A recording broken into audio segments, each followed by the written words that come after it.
Assalamualaikum warahmatullahi wabarakatuh.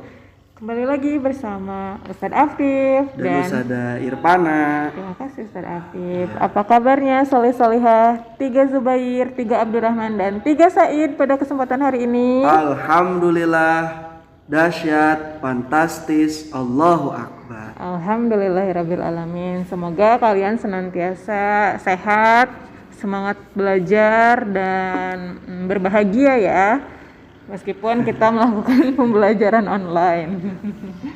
Oke, dalam kesempatan kali ini Ustadzah Irfana akan membahas, kita akan mengenal tentang satuan pengukuran waktu. Disimak ya anak-anak. Satuan pengukuran waktu ini ada di halaman 21 di buku tematik 3F tentang energi dan perubahannya. Baik, terima kasih Ustadz Afif atas kesempatannya. Mari kita mulai menyimak pemaparan materi terkait satuan pengukuran waktu. Pada slide pertama, Ustadzah sudah menampilkan 4 macam satuan pengukuran waktu. Dimulai dari hari, minggu, bulan, dan tahun. Pada kolom yang pertama, di sini sudah terdapat nama-nama hari. Senin, Selasa, Rabu, Kamis, Jumat, Sabtu, dan Minggu. Bila kita hitung, keseluruhan hari-hari tersebut terdiri dari 7 buah hari. Sehingga dapat dikatakan bahwa 7 hari sama dengan 1 minggu. Nah, kalian biasanya menggunakan nama-nama hari ini dalam kehidupan kalian sebagai penanda waktu sekolah. Kalian akan mengatakan bahwa kalian pergi ke sekolah itu pada hari Senin sampai dengan Jumat, di mana jumlah hari yang digunakan kalian untuk sekolah adalah 5 hari.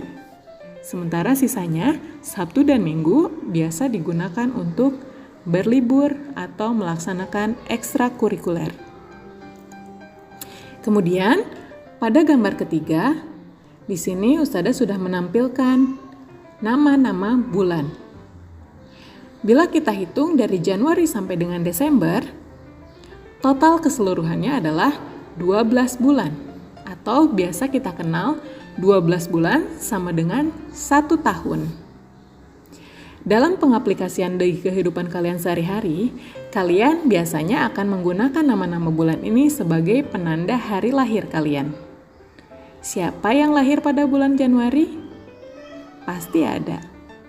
Kemudian, akan ada lagi teman kalian yang lahir pada bulan Agustus.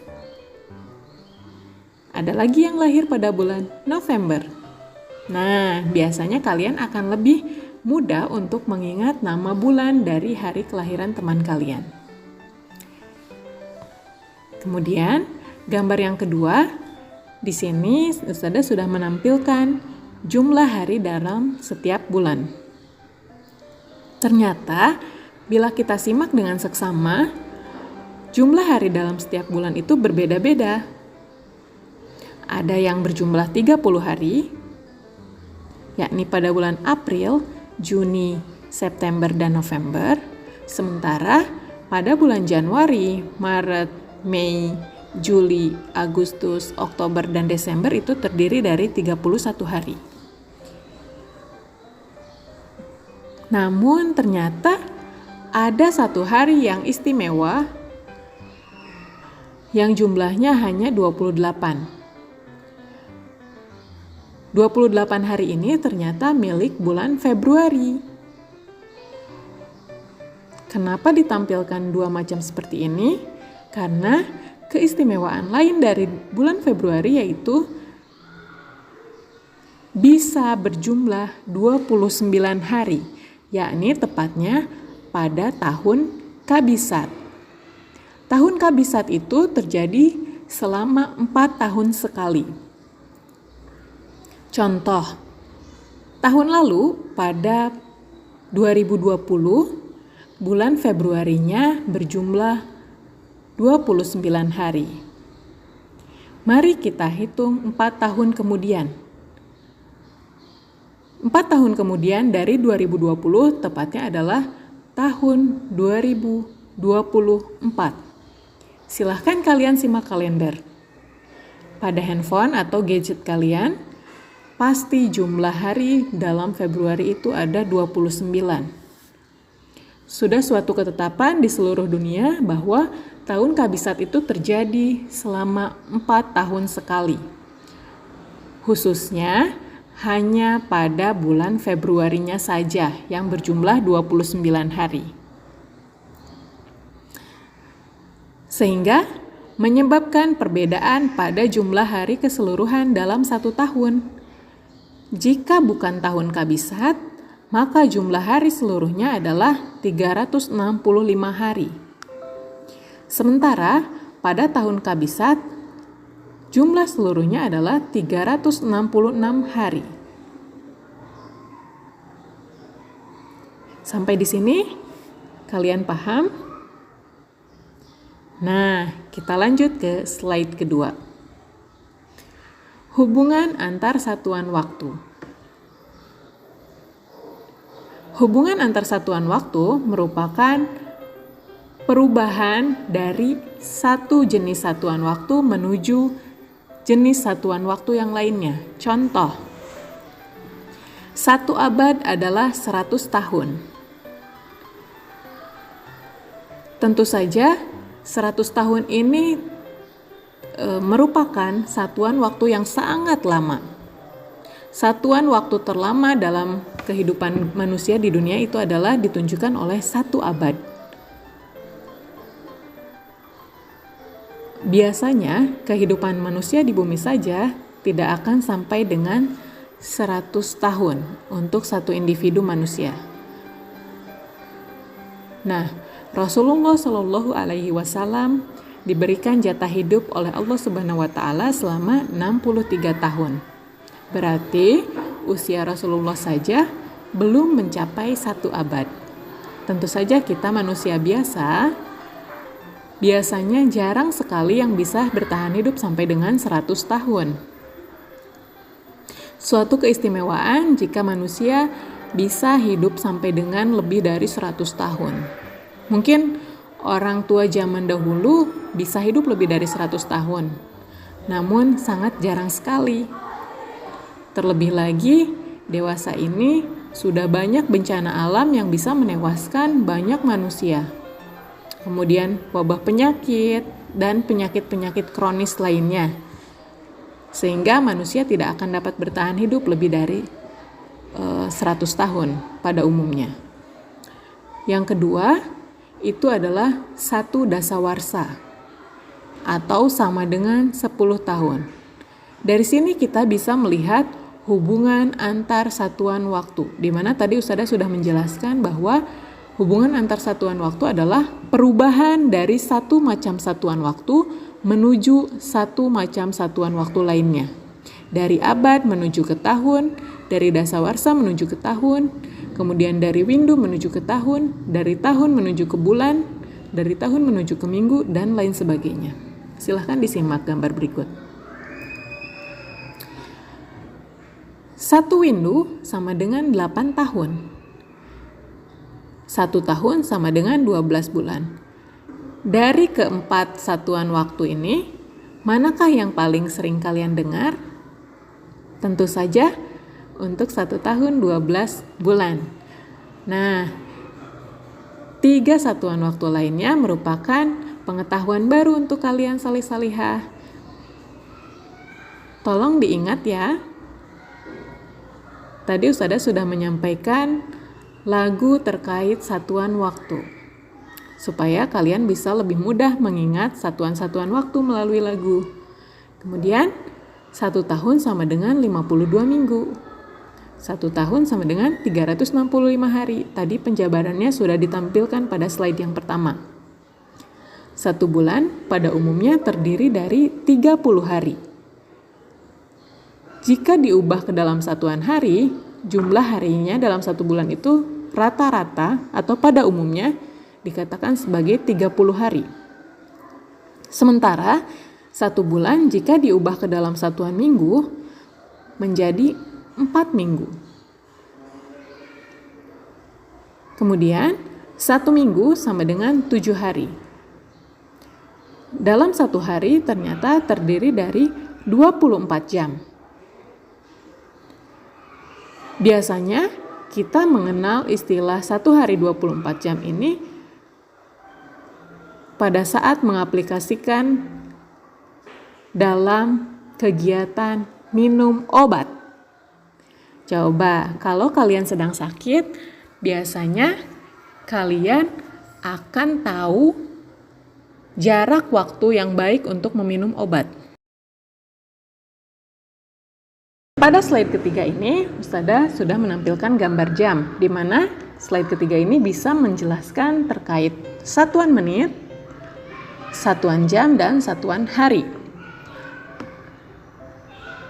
Hal pertama yang harus kalian ingat, dalam sebuah jam terdiri dari 2 buah jarum. Jarum panjang, dan jarum pendek. Jarum panjang fungsinya untuk menunjukkan menit, dan jarum pendek menunjukkan jam. Kita lihat juga bagian tepi dari sebuah jam, terdiri dari garis-garis kecil. Berapa buah garis yang memisahkan angka 12 dan angka 1? Kita hitung bersama-sama. 1, 2, 3, 4, 5. Dari 12 menuju 1 terpisah oleh 5 buah garis. Sehingga dikatakanlah perpindahan dari 12 menuju 1 adalah 5 menit. Kemudian dari 1 menuju 2 ditambah 5 menit lagi, sehingga jumlahnya menjadi 10 menit. 15 menit, 20 menit, 25 menit, sampai dengan 60 menit. Bila jarum panjang berputar sebanyak 1 putaran, 12 menuju 12 kembali, artinya sudah terjadi 1 jam. Kemudian, kita aplikasikan ke dalam gambar berikut ini. Jarum pendek menunjukkan satuan jam. Coba, pada gambar ini, jarum pendek menunjuk angka 11. Artinya, sedang terjadi pukul 11. Lebih berapa menit? Kita lihat jarum panjangnya menunjuk ke angka 3. Artinya, sedang menunjukkan waktu 15 menit.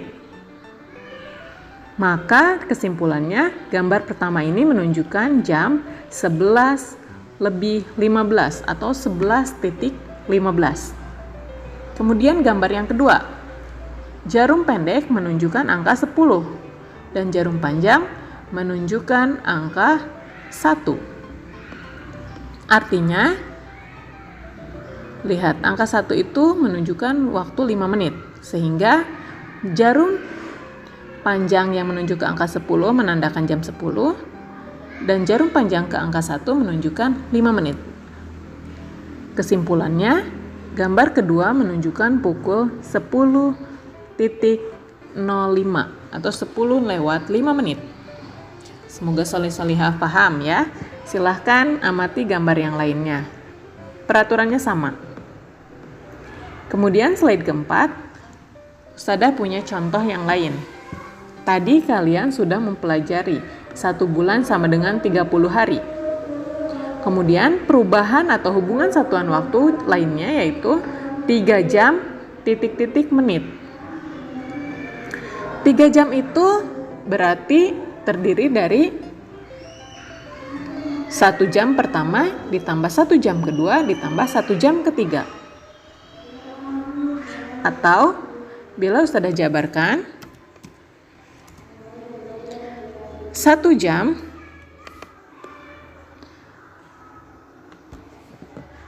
sama dengan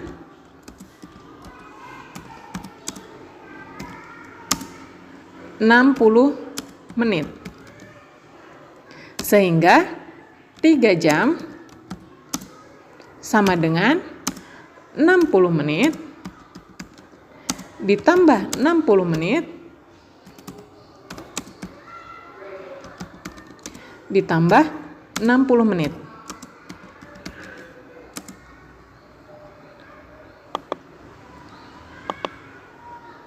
Maka jumlah dari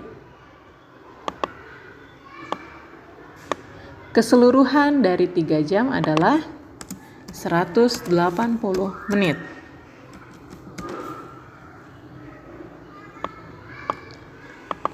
Nah, sampai di sini kalian sudah paham bukan? Bila diberikan soal-soal lainnya, tentu solih-solihah akan bisa mengerjakan dengan baik. Semoga pemaparan yang Ustazah sampaikan bisa dipahami dan bisa menjadi pengetahuan yang utuh untuk solih-solihah sekalian. Sampai berjumpa pada tematik 3F berikutnya. Salam hangat dan Assalamualaikum warahmatullahi wabarakatuh.